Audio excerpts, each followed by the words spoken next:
Izin melaporkan Pak Ketua, Pesanggerahan tanggulnya jebol. Ya Allah, astagfirullahaladzim. Tadi dari Istana Negara juga udah Monas udah banjir. Udah banjir. Banjir, ketinggian kurang lebih hampir 60 cm. Kalau di sini berapa tadi Pak? Di daerah Pulau Mas ini Pak? Di sini mah Lebih tinggi apa gimana? tinggi ini kayak membuka gini motor. Berupaya untuk menanggulangi desa Genangan.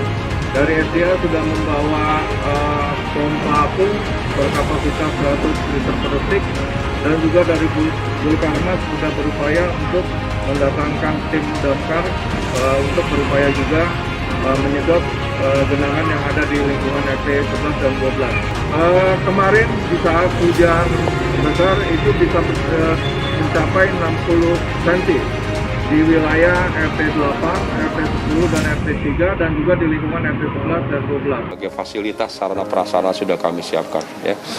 Mulai dari perahu sampai dengan logistik, sampai kebutuhan bayi pun sudah, termasuk tempat-tempat pengungsian.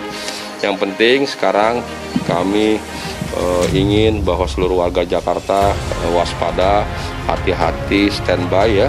Di Januari Februari ini memang ada potensi peningkatan ya, genangan. Untuk itu harus siap sedia dengan sesuai dengan aturan ketentuan. Kami juga sudah mensosialisasikan, disiapkan early warning, buku panduan dan sebagainya. 31 RT di Jakarta masih terendam banjir. 873 orang mengungsi. Badan Penanggulangan Bencana Daerah BPBD DKI Jakarta mencatat 31 RT di Jakarta tergenang banjir hingga Rabu 19 Januari. Data itu merupakan update hingga pukul 6 waktu Indonesia Barat. Informasi genangan saat ini ada 31 RT atau 0,102% dari 30.470 RT yang ada di DKI Jakarta. Demikian kata Kepala Pusat Data dan Informasi Kapusdatin BPBD DKI Jakarta, M. Insaf dalam keterangan tertulis. Dari total 31 RT itu, ia menjelaskan 20 diantaranya berada di Kelurahan Tegal Alur, Jakarta Barat. Ketinggian air dilaporkan sekitar 40 hingga 100 cm. Banjir tersebut terjadi karena curah hujan yang tinggi, rob dan luapan Kali Somonggol. Di Kelurahan Tegal Alur, tercatat 234 kepala keluarga yang terdiri dari 873 jiwa mengungsi di sejumlah titik seperti Musola Al-Hidayah, RPTRA Alur Anggrek, Masjid Darul Rahman, dan titik lainnya. Kemudian di Kelurahan Kamal, banjir merendam 11 RT dengan ketinggian mencapai 40 hingga 70 cm. Penyebab banjir dilaporkan akibat curah hujan yang tinggi, rob dan luapan Kali Semonggol. Tidak ada pengungsi diakibatkan banjir di kelurahan ini. Sementara itu, Badan Meteorologi, Klimatologi, dan Geofisika BMKG memprediksi seluruh wilayah Jabodetabek bakal diguyur hujan intensitas sedang hingga lebat dalam beberapa hari ke depan, terhitung 19 hingga 21 Januari 2022. Hujan juga diprediksi bakal disertai kilat atau petir dan angin kencang. Deputi Bidang Meteorologi BMKG, Guswanto, mengatakan, berdasarkan hasil monitoring timnya, perkembangan kondisi cuaca di seluruh wilayah Indonesia saat ini mengindikasikan adanya potensi peningkatan curah hujan di sebagian besar wilayah, termasuk Jabodetabek. Berdasarkan kondisi tersebut, BMKG memperkirakan potensi curah hujan dengan intensitas sedang hingga lebat yang dapat disertai kilat atau petir dan angin kencang terjadi di wilayah Jabodetabek. BMKG menyatakan waspada potensi hujan lebat dan angin kencang di Jaksel dan Jaktim.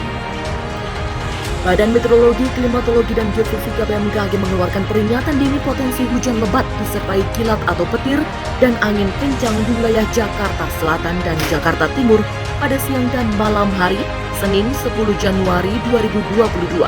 Tercatat Jakarta Barat pada pagi hari cerah berawan, kemudian siang cerah berawan, pada malam hujan ringan, dan dini hari cerah berawan.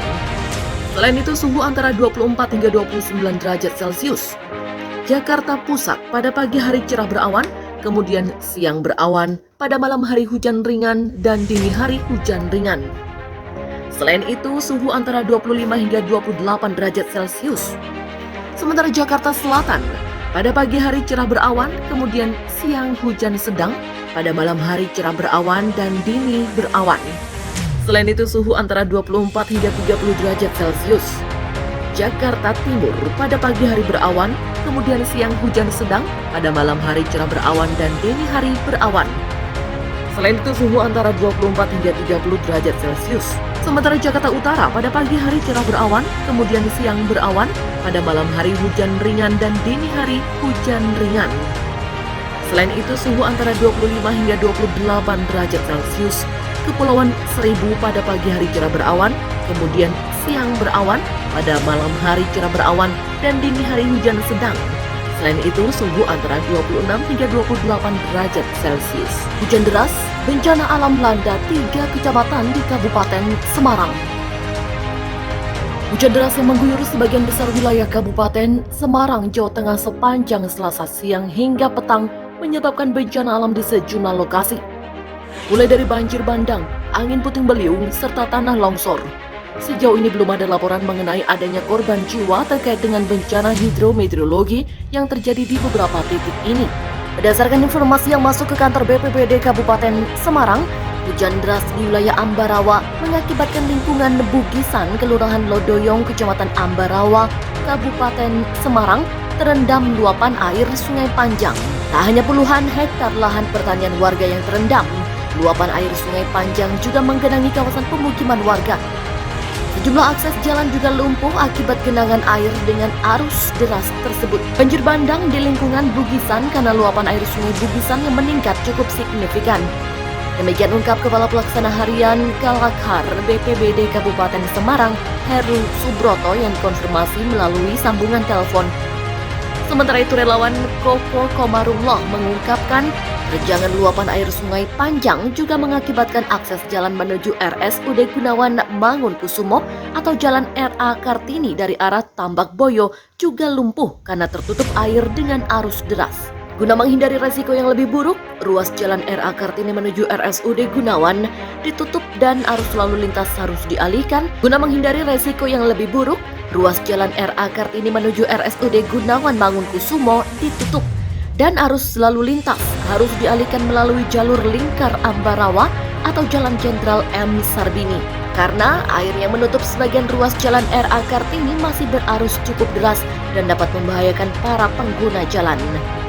Heru Subroto menambahkan hujan deras disertai dengan angin kencang juga mengakibatkan pohon tumbang serta kerusakan bangunan rumah warga di wilayah Desa Kalongan, Kecamatan Ungaran Timur.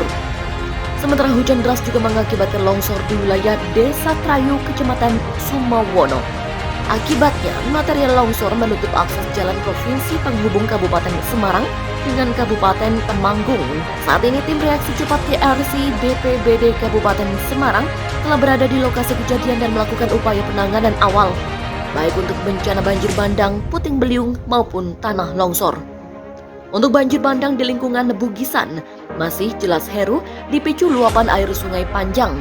Saat hujan deras mengguyur, debit air melonjak signifikan hingga badan sungai tidak mampu menampung debit air. Berdasarkan laporan dari lokasi, luapan air di Sungai Panjang dikarenakan tanggul yang dibuat untuk menahan air sungai tidak mampu lagi menampung debit air yang cukup tinggi, hingga akhirnya melewati tanggul.